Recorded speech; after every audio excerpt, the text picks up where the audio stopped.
Hello everyone. एक बार फिर से स्वागत है आपका हमारे चैनल आवर विजन में। एक बार पुनः आप सबके बीच हाजिर हैं देश दुनिया की उन महत्वपूर्ण घटनाओं को लेकर जो कि परीक्षा की दृष्टि से अति महत्वपूर्ण है। सभी महत्वपूर्ण घटनाओं का हम यहाँ पर विश्लेषण करेंगे। सेशन शुरू करने से पहले जो भी हमारे नए व्यूअर्स हैं वो एक बार चैनल को लाइक, शेयर और सब्सक्राइब जरूर करें। तो चलिए शुरू करते हैं आज का सेशन। तो आज का पहला क्वेश्चन है कि हाल ही में किसने DPIIT सचिव के रूप में कार्यभार संभाला है। तो इसका सही उत्तर है राजेश कुमार ने। हाल डिटेल में इसके बारे में जान लेते हैं। तो हाल ही में राजेश कुमार जो कि एक वरिष्ठ IAS अधिकारी हैं, उन्होंने उद्योग संवर्धन और आंतरिक व्यापार विभाग यानी कि DPIIT में सचिव का पदभार ग्रहण किया है। उन्होंने अनुराग जैन का स्थान लिया, जिन्हें सड़क परिवहन और राजमार्ग मंत्रालय में सचिव के रूप में नियुक्त किया गया था। इससे पहले वह पशुपालन और डेयरी विभाग में सचिव के रूप में कार्यरत थे। उद्योग संवर्धन और आंतरिक व्यापार विभाग वाणिज्य और उद्योग मंत्रालय के तहत कार्य करता है। नेक्स्ट क्वेश्चन है कि किसे 64 साल बाद व्यक्तिगत रूप से रेमन मैग्सेसे पुरस्कार मिला। तो इसका सही उत्तर है दलाई लामा। तो चलिए डिटेल में इसके बारे में जान लेते हैं। तो दलाई लामा ने 64 साल बाद रेमन मैग्सेसे अवार्ड लिया। तिब्बती आध्यात्मिक गुरु दलाई लामा को यह पुरस्कार 1959 में दिया जाना था, लेकिन तब चीन की वजह से वह यह पुरस्कार लेने नहीं जा सके थे। उनको यह पुरस्कार तिब्बती समुदाय के लिए संघर्ष करने और तिब्बती संस्कृति को प्रेरणा दिलाने के लिए दिया गया। उन्हें इस अवार्ड्स के लिए 1959 में चुना गया, लेकिन उस वक्त चीन की वजह से वह तिब्बत से भागकर भारत आ गए थे। तो हाल ही में रेमन मैग्सेसे पुरस्कार उनको 64 साल बाद प्राप्त हुआ। चलिए कुछ फैक्ट्स जान लेते हैं रेमन मैग्सेसे पुरस्कार के बारे में। तो इस पुरस्कार की जो स्थापना है, रेमन मैग्सेसे पुरस्कार एशिया के व्यक्तियों एवं संस्थाओं को उनके अपने क्षेत्र में विशेष रूप से उल्लेखनीय कार्य करने के लिए प्रदान किया जाता है। यह रेमन मैग्सेसे पुरस्कार फाउंडेशन द्वारा फिलीपींस के भूतपूर्व राष्ट्रपति रेमन मैग्सेसे की याद में दिया जाता है।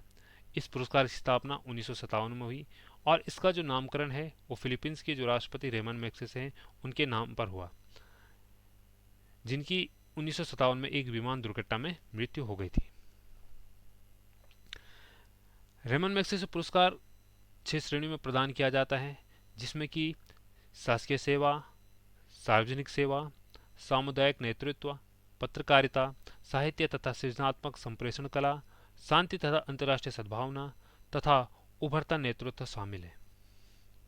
चलिए देख लेते हैं कि अभी तक कितने भारतीयों को इस पुरस्कार से सम्मानित किया गया है। तो रेमन पुरस्कार से सम्मानित होने वाले प्रथम भारतीय विनोबा भावे थे, जिन्हें 1958 में यह पुरस्कार दिया गया। इसके बाद मदर टेरेसा को 1962 में, जयप्रकाश नारायण को 1965 में, सत्यजीत रे को 1967 में, चंडी प्रसाद भट्ट को 1982 में, अरुण शौरी को 1982 में, किरण बेदी को 1994 में, अरविंद केजरीवाल को 2006 में, पी साईनाथ को 2007 में तथा वर्ष 2019 का जो पुरस्कार था वह पत्रकार रविश कुमार को प्रदान किया गया। हाल ही में किस गायिका को लता दीनानाथ मंगेशकर पुरस्कार से सम्मानित किया गया। तो इसका सही उत्तर है आशा भोसले को। चलिए डिटेल में इसके बारे में जान लेते हैं। तो हाल ही में गायिका आशा भोसले को लता दीनानाथ मंगेशकर पुरस्कार से सम्मानित किया गया। मंगेशकर परिवार ने मंगलवार को बताया कि गायिका आशा भोसले को उनके पिता दीनानाथ मंगेशकर की स्मृति दिवस पर लता दीनानाथ मंगेशकर पुरस्कार से सम्मानित किया जाएगा। मंगेशकर परिवार द्वारा जारी प्रेस नोट के मुताबिक उनके अलावा गायक पंकज उदास को, भारतीय संगीत और अभिनेत्री विद्या बालन को सिनेमा में योगदान देने के लिए सम्मानित किया गया। नेक्स्ट क्वेश्चन है 68वें फिल्म फेयर अवार्ड 2023 में किसे सर्वश्रेष्ठ अभिनेत्री का पुरस्कार मिला। तो इसका सही उत्तर है आलिया भट्ट। चलिए कुछ अन्य फैक्ट्स भी इसके बारे में जान लेते हैं। तो हाल ही में 68वें फिल्म फेयर अवार्ड्स की घोषणा की गई, जिसमें सर्वश्रेष्ठ अभिनेत्री का खिताब आलिया भट्ट को प्राप्त हुआ। इसके अलावा सर्वश्रेष्ठ फिल्म गंगूबाई काठियावाड़ी को, सर्वश्रेष्ठ निर्देशक संजय लीला भंसाली को, सर्वश्रेष्ठ सिनेमाटोग्राफी सुदीप चटर्जी को मिला। बेस्ट फिल्म क्रिटिक्स बधाई दो को प्राप्त हुआ। इसके अलावा सर्वश्रेष्ठ अभिनेता बेस्ट राजकुमार राव को एवं सर्वश्रेष्ठ अभिनेत्री क्रिटिक्स भूमि पेडनेकर को प्राप्त हुआ। बेस्ट एक्ट्रेस सपोर्टिंग रोल के लिए सीबा चड्ढा को और सर्वश्रेष्ठ लिपि के लिए हर्षवर्धन कुलकर्णी को यह पुरस्कार प्राप्त हुआ। इसके अलावा सर्वश्रेष्ठ सहायक अभिनेता अनिल कपूर को उनकी फिल्म जुग जुग जियो के लिए, सर्वश्रेष्ठ क्रिटिक्स अभिनेता संजय मिश्रा को वध के लिए और सर्वश्रेष्ठ अभिनेत्री क्रिटिक्स तब्बू को भूल भुलैया 2 के लिए प्राप्त हुआ। फिल्म फेयर अवार्ड की जो स्थापना हुई थी 1954 में हुई, यानी प्रथम बार 1954 में मुंबई में यह पुरस्कार दिया गया। और इस बार इस पुरस्कार का जो आयोजन हुआ था वो जियो वर्ल्ड कन्वेंशनल सेंटर मुंबई में दिया गया। नेक्स्ट क्वेश्चन है, हाल ही में किस राज्य ने एक पंचायत एक खेल का मैदान योजना शुरू की है?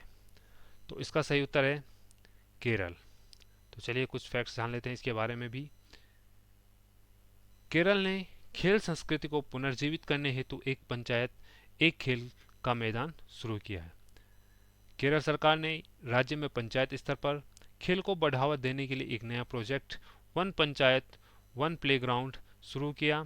इसका उद्देश्य पंचायत स्तर पर खेल संस्कृति को पुनर्जीवित करना है। केरल के मुख्यमंत्री पिनाराई विजयन ने कलिक्कड़ में इस प्रोजेक्ट की शुरुआत की है। इस प्रोजेक्ट के तहत लगभग 450 स्थानीय निकायों को कवर किया जाएगा। इस प्रोजेक्ट को 3 साल के भीतर पूरा करने की योजना है और इसके पहले फेज में 113 पंचायतों की लिस्ट भी तैयार कर दी गई है।